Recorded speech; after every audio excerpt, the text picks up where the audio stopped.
Hello, infidels. I'm going to sing a song for you now and then share a little something. This is the day the Lord has made. But that's not the song. Thou art worthy, thou art worthy, thou art worthy, O Lord. Thou art worthy to receive glory, glory and honor and power. For thou hast created all things created, thou hast created all things, and for thy pleasure they are created. Thou art worthy, O Lord. I'm going to play that again, but first I wanted to share about the goodness of God, and He made all these things. There was an "and for thy pleasure they are created." God made all things for His pleasure, but what did He make? How do you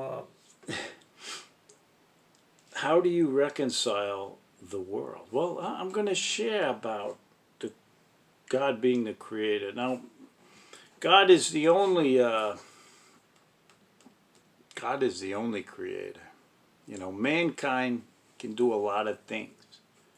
And mankind can create, but he only can create what God has already created.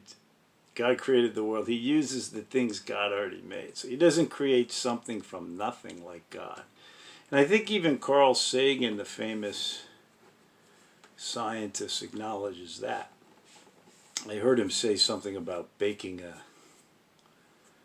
you can bake a pie, but you need all the elements of the earth, and you need the fruit, you need whatever in order to bake the pie. Something's got to be there first before you make that pie. But anyway, I'm not a scientist. My brother's a biologist. I'm not. But the thing about, I'm the Bohemian theologian. So, I deal with the things of God more than I deal with science. But if you look at Genesis, okay, because that's the big one, right? Genesis. And there's a lot of debate about Genesis, and it's understandable, very understandable. But when you look at Genesis, though, you see that God created all these things, first. And the world did exist, and it was without form and void, and there was water all over the earth. We don't know how long that earth was around before God said, "Let there be light." Then there was light, and then God divided the water from land. So he made land, and then he divided land and water.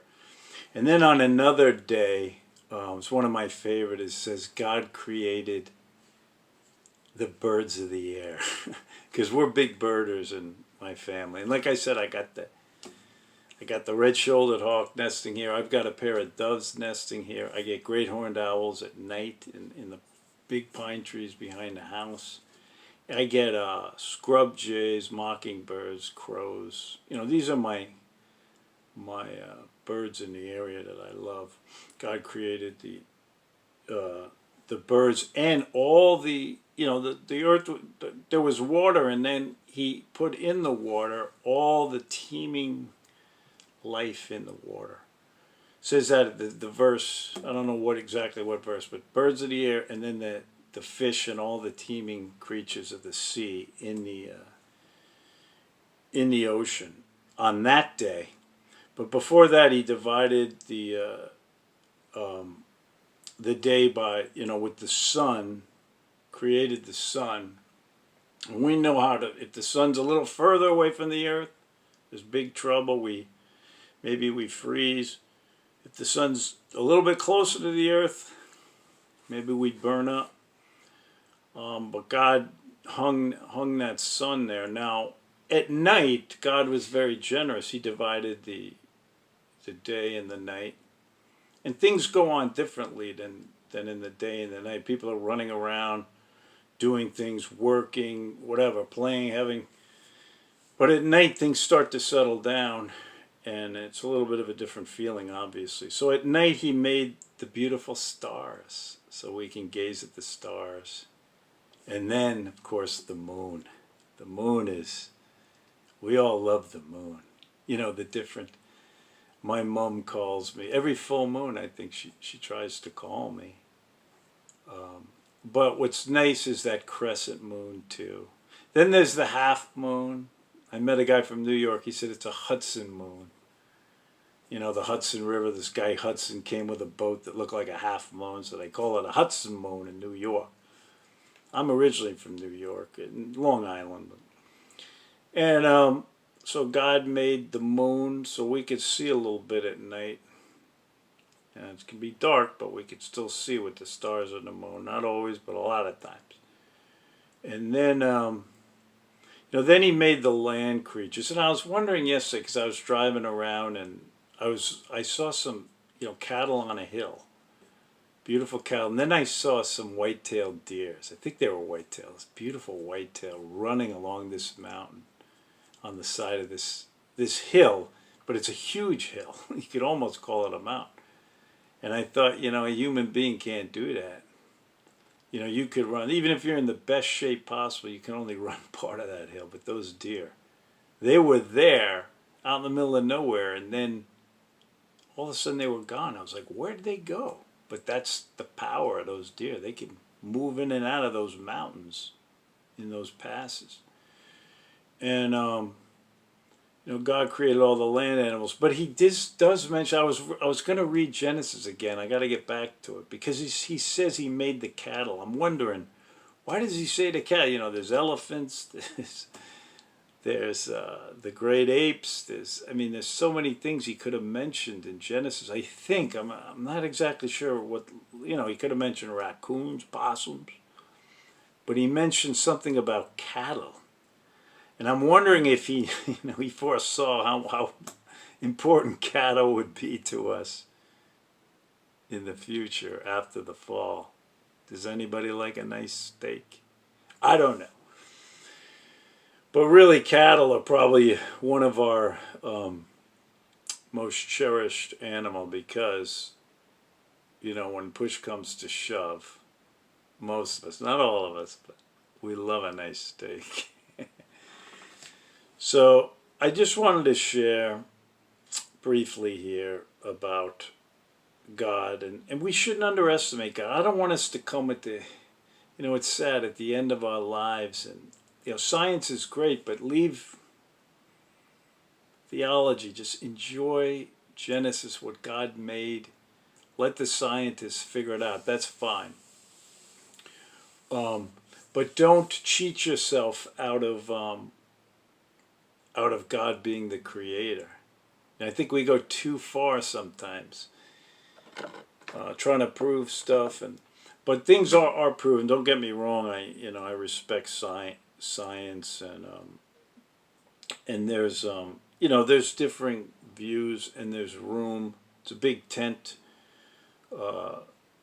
As far as Genesis, the age of the earth, all this stuff. But I think we should though start and really end as God being the creator. That's just my opinion as the Bohemian theologian. I'm not a scientist. I can't prove these. I couldn't, I do study some science, but, and then sometimes they figure all these scientific things out, and then like 100 years later, they come to the conclusion and say, well, actually that really wasn't true. This is true. So science is changing, and that doesn't mean I'm not denying, the process of things, going through time. and survival of the fittest, all that stuff. I'm not denying that, but I think as theologians, as people of God, not as scientists, we do have the rights to say that God is the creator, and Genesis is a wonderful book to study, and I think in the end that we're gonna people are gonna realize that God is the creator, but science is great too, but the two, that's it. The two don't have to clash always. We can work together, scientists and theologians. It can happen, but we just need to work together. So let's sing this one more time for the glory of God, the creator of the universe. He made the heavens and the earth. Thou art worthy, thou art worthy, thou art worthy, O Lord. Thou art worthy to receive glory, glory and honor and power. For thou hast created, as all things created, thou hast created all things, and for thy pleasure they are created. Thou art worthy, O Lord. Peace. Like that channel, subscribe.